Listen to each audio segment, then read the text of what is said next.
But at the end of the day, it is like I said, put the fight on. Hey, Wack, hey, yo, hey, this shit easy, nigga. Hey, all I'm talking about, nigga, I'm still out here trying to get it.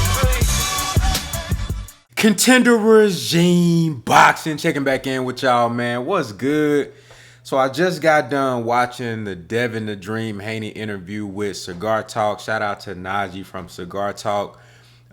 This guy continues to put on a great display of interviews and asking the right questions, doing his research and understanding and getting to know his guests before they actually come onto the show so he can have intuitive and informative conversations that enlighten the fans and, you know, answer some really important questions that a lot of people be having thoughts about in their head, but everybody don't have an opportunity to sit down with a Devin the Dream Haney and ask these questions, right? So shout out to Najee because he did a great job in this interview. And Devin Haney has really shown in that interview a level of maturity, a level of growth, and just understanding where he is right now in his career. Understanding the gravity of what took place in the previous year in the Ryan Garcia fight, everything that surrounded that. And just from listening to him, to me, it seems like he actually learned and was able to, even in a negative situation for him, take away a lot of building block type of things that could make him better in the future, right? I think that Devin Haney, just based off of listening to his responses to the questions, he really took a lot of positive out of that situation and really just bit down, man, and refocused, kind of decompressed and refocused himself, recentered his purpose and his goals as a man, as an individual, as a person, a human outside of the sport, and, you know, as a professional boxer as well, right? A couple of points that I want to emphasize here. So Devin Haney is fighting Jose Ramirez on May 2nd. So coming up in a couple of weeks, it's on that Ryan Garcia card. You got Ryan Garcia, Devin Haney, you got Teofimo Lopez. All these guys fighting on the same card. Incredible lineup. And Devin Haney spoke on the fact that, and shout out to Najee because he pointed this out, right? The fact that Devin Haney on your comeback fight after taking a lot of punishment in the fight with Ryan Garcia. You fought a guy who was on performance enhancement drugs. You got knocked down for the first time. You got visibly hurt for the first time, right? You got punished in the ring under the lights for the first time. And on paper, before all this shit came out, it was a loss. So even though that loss got overturned, psychologically, that's still something that Devin Haney had to sit with, even just for those couple of days immediately after the fight. Because like Devin Haney touched on in this interview, before the whole steroid shit came out, Devin Haney took his loss like a man. He was like, look, you know, hey, the better man won tonight. You feel what I'm saying? He was like, look, it is what it is. I made some mistakes. I got to go back to the drawing board. But still having to sit with that loss psychologically, and then when it get overturned, even that shit fuck with you because you like, damn, I took a beating in the ring and I didn't look my best.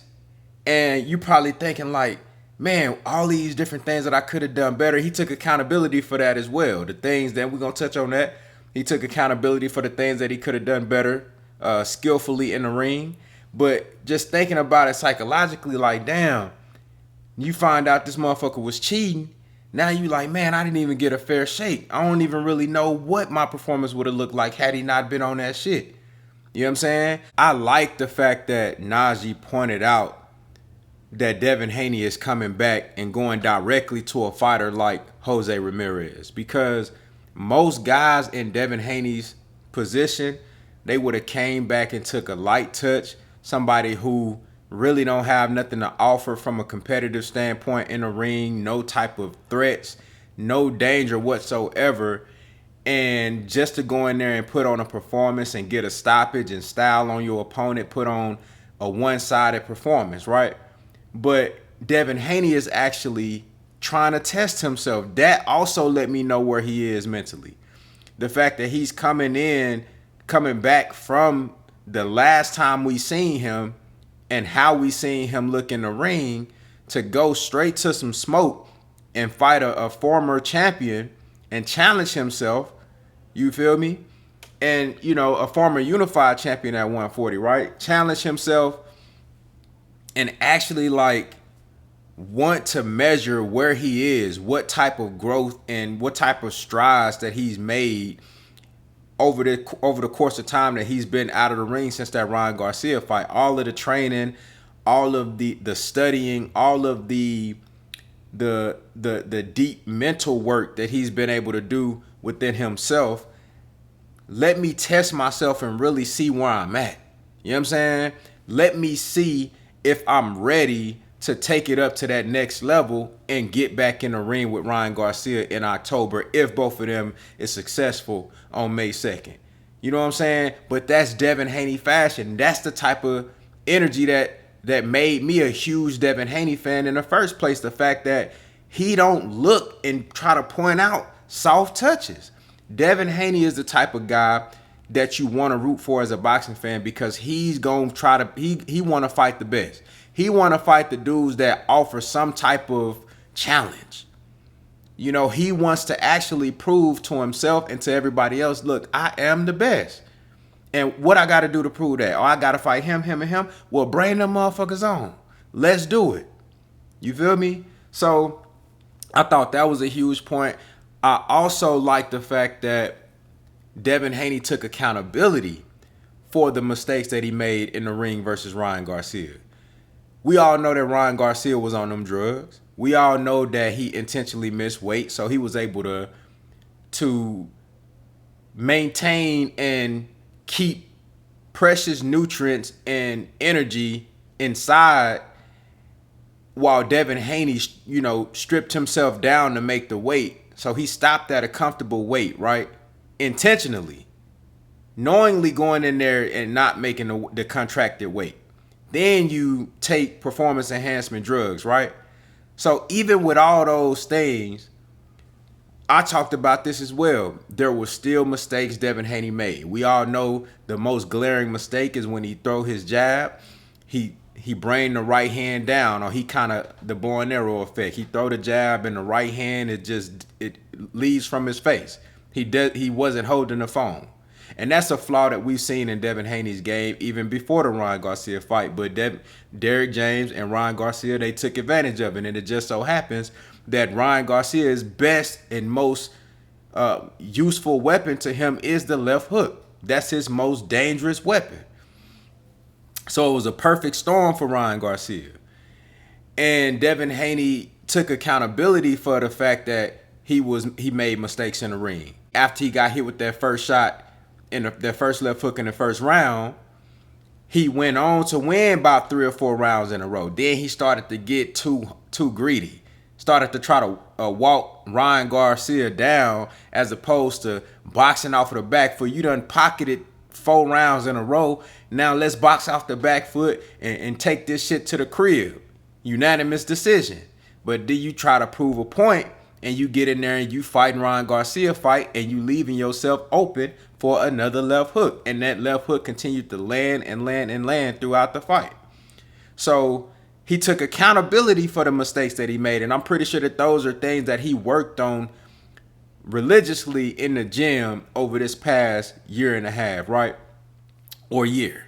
Because the fight was in April last year, right? You know what I'm saying? So it's April now. I also like how they talked about the mentality of Devin Haney and all of the noise on the outside after that fight and the different things that can distract you when you got so much shit going on, so much noise around you. And in this case, it was 90% negative noise. And Najee asked Devin Haney, how does that impact you? You know, how does that, you know, did it make you question yourself in terms of, man, am I really who I believe I am? You know what I'm saying? Do I really believe that I can still compete after being so dominant, the youngest undisputed champion of all time, being so dominant for so long, 2-division champion, right? And then you get in there and you get dominated like that. That could make you question yourself. And Devin Haney, and then also all of the social media trolling and memes and all of the disrespect for people who don't really love the sport of boxing. They just like certain fighters, and they will take any opportunity to shit on and disrespect a fighter that may be a rival to one of their favorite fighters, not really respecting none of the hard work that a motherfucker done put in to get to the point that they at. You feel what I'm saying? He asked him, Devin Haney, how does that impact you? And I love Devin Haney's response. He was like, look, number one, I'm used to being an underdog. You feel me? Even before that, before that fight with Ryan Garcia, he's used to being an underdog. So he relishes in the opportunity to prove people wrong and to thrive from a position of being doubted and not being given the you know, credit. You know what I'm saying? And not being highly touted. You know what I'm saying? And then he also said that whether it's negative or it's positive, it's noise at the end of the day. It's a distraction. He talked about how he moved his camp to Big Bear. You know what I'm saying? As opposed to boxing in Vegas at the, you know, waking up in his mansion, showing up to the gym late, doing what he want to do, always in shape, always training, but it's a different sense of urgency. It's a different level of accountability that you holding yourself to when you adhering to a schedule. You know what I'm saying? When you maintain a certain amount of discipline when you're working on your craft, it makes you sharper when you hold yourself to a certain discipline. You know what I'm saying? And not just give yourself so much wiggle room to do what you want to do. You feel me? When you have to adhere to something. You know, Devin Haney talked about how he switched up things in his camp, how he switched up things in terms of certain people that surround him. You feel me?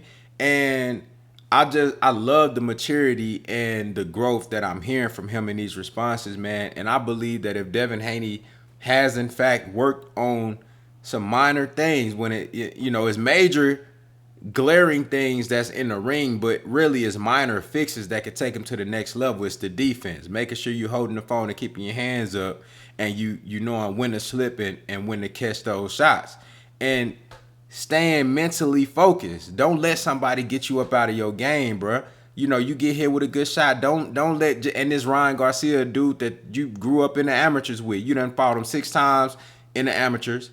Y'all done had so much trash talk back and forth. Now you want to get in there and prove something. Always keep your head in the game.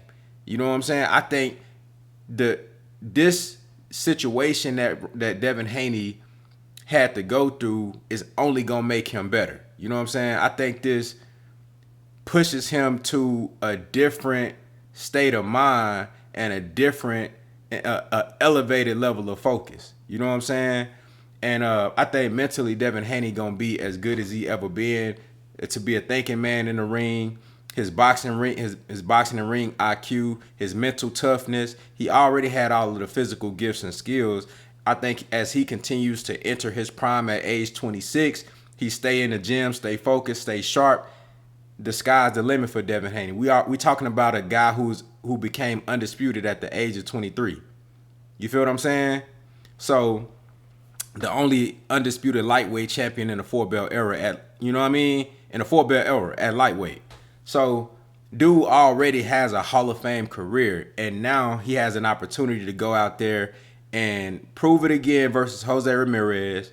You got the Ryan Garcia fight in October, and he also revealed that it's a 2-fight deal. So if they both get past their opponents on May 2nd, they got a 2-fight deal in October, and then they going to do it again. So it's going to end up being a trilogy. You feel what I'm saying? So y'all let me know what y'all think down in the comments, man. What did y'all think about the interview? How do you think Devin Haney comes back after all of the shit that he been through, both in and outside the ring? You know what I'm saying? And what type of performance you're expecting from him versus Jose Ramirez on May 2nd, man. Y'all let me know what y'all think down in the comments, man. Contender regime boxing. I'll holla at y'all boys, man.